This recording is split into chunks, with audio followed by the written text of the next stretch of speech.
2024 के लोकसभा चुनाव का यह मैंडेट ऐसा है जिसको समझना मुश्किल है लेकिन नामुमकिन नहीं है।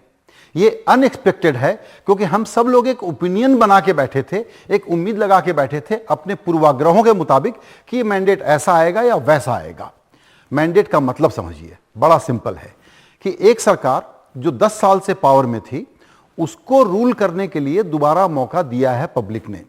मेजॉरिटी जो है, संविधान जो है इस देश का, जिस कानून से हम संसद को चलाते हैं, देश को चलाते हैं, उसका एक सिंपल रूल है कि एक पार्टी या गठबंधन किसको मेजॉरिटी मिल रही है, वो मेजॉरिटी एनडीए को मिली है।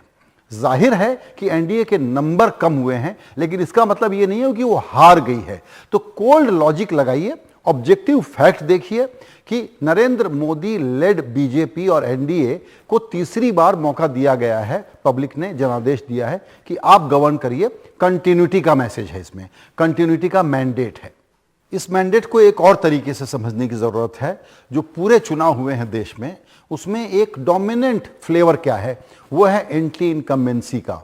नवीन पटनायक के खिलाफ एंटी इनकम्बेंसी, जगन रेड्डी के खिलाफ एंटी इनकम्बेंसी और बीजेपी के खिलाफ भी एंटी इनकम्बेंसी के पॉकेट्स हैं, जैसे यूपी, जैसे कि महाराष्ट्र।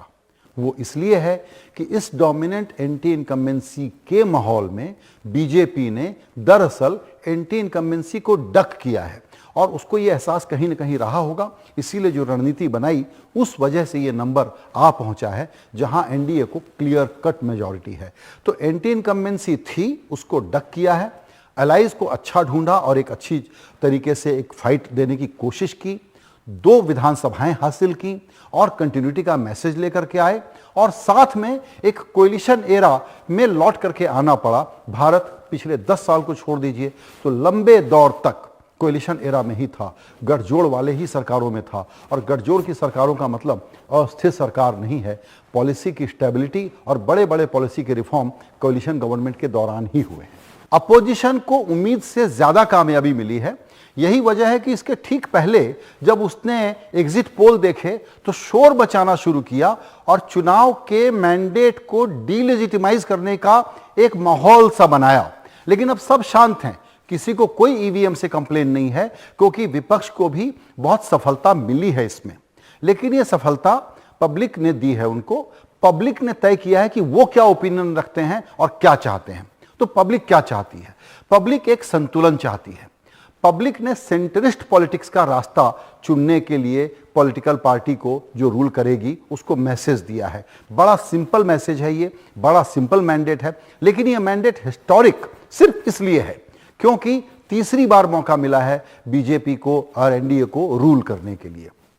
अब आइए इस बात पे कि क्या बीजेपी ने यह भांपा था कि शायद तीसरी बार की इनकम्बेंसी है, 10 साल की इनकम्बेंसी है, मुश्किल हो सकती है। इसीलिए बिल्कुल आखिरी दौर में उसने कितनी सफाई से अपने नए गठजोड़ के सहयोगी चुने। नीतीश कुमार को लाना, चंद्रबाबू नायडू को लाना और एचडी देवेगौड़ा की पार्टी को लाना इसका सबूत देता है। बीजेपी की एक दूसरी सफलता देखिए कि उड़ीसा उनके लिए ग्रीन फील्ड स्टेट था। पहली बार बड़े पैमाने पर वहां प्रवेश करना चाहते थे और वहां उड़ीसा के राज्य को अब रूल करने का उनको मौका मिल गया है। और बीजेपी चूंकि आंध्र प्रदेश में नायडू के साथ थी तो वहां भी अब वो कोलिशन पार्टनर के तौर पर एक राज्य में और रूलिंग पोजीशन में आ गई है। इसीलिए ये मैंडेट कंटिन्यूटी का है। ये मैंडेट विपक्ष को रूल करने का नहीं है। क्या विपक्ष के पास इतने नंबर हैं कि वो कल को दावा करे राष्ट्रपति के पास जाकर के कि वो सरकार बनाना चाहते हैं? इस बीच ये नंबर ऐसे हैं जिसमें कि हम लोगों को समझ में नहीं आ रहा कि पब्लिक क्या कह रही है। तो चर्चा ये चल रही है कि अब ये एलआई छोड़ देगा या वो एलआई छोड़ देगा तो क्या होने वाला है। हमारा मोटा मोटा अनुमान है कि जो एलआई इस वक्त एनडीए के साथ हैं वो बीजेपी को और एनडीए को छोड़ेंगे नहीं, वो उसके साथ रहेंगे। इसलिए Congress party led India alliance जो है उसके पास कोई ऐसा मौका या आधार नहीं है कि वो कह सके कि उसको मैंडेट मिला हुआ है।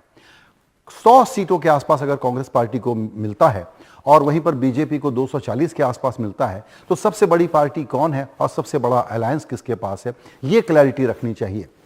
अब आते हैं आखिरी बात पर कि इस मैंडेट को किस तरह से पढ़े बीजेपी। वो मैंडेट बड़ा साफ है कि आपने बहुत मेहनत की है, बहुत अच्छा काम किया है, लेकिन हमको ऐसा लगता है कि हमारी जो एस्पिरेशन है और आपने जो किया है परफॉर्मेंस में गैप है, इसीलिए हम आपको एक लिमिटेड मैंडेट दे रहे हैं और अब आप गवर्न करके दिखाइए। चूंकि ये तीसरा कार्यकाल है तो बहुत अच्छे से पता है बीजेपी को और एनडीए को कि अब परफॉर्मेंस के पैरामीटर बदलने पड़ेंगे, और वहां पर हमको लगता है कि जो पॉलिसी की कंटिन्यूटी है वो रहेगी और हाई ग्रोथ का रास्ता चुनना पड़ेगा जो नौकरियां क्रिएट करें। और तीसरी बात, जो आखिरी बात है हमारी, कि जब हम कहते हैं कास्ट की पॉलिटिक्स चलती है, रिलीजन की चलती है, सोशल रियलिटीज बड़ी साफ हैं। गरीबों ने, जिनको हम कहते हैं कि आप लोअर कास्ट हैं, ओबीसी हैं, शेड्यूल्ड कास्ट हैं, दलित हैं, उन लोगों ने कहा है कि हमको हमारा उत्थान भी चाहिए और हमको पावर में प्रतीकात्मक नहीं असली शेयर भी चाहिए। ये मैसेज यूपी से आया है। आप लब्बुलुआब ये देखिए कि पूरा जो मैंडेट है उसमें अगर एक यूपी इस लाइंस को बिल्कुल तोड़ करके अलग हो गया, यूपी टर्न हो गया, वरना ये मैंडेट कुछ और हो सकता था, यूपी को बाहर निकाल दें तो आप पाएंगे कि ये मैंडेट कंटिन्यूटी का है, एक स्ट्रांग और स्थिर और एक कंटिन्यूटी वाली सरकार चलाने का है जो नरेंद्र मोदी को मिला है।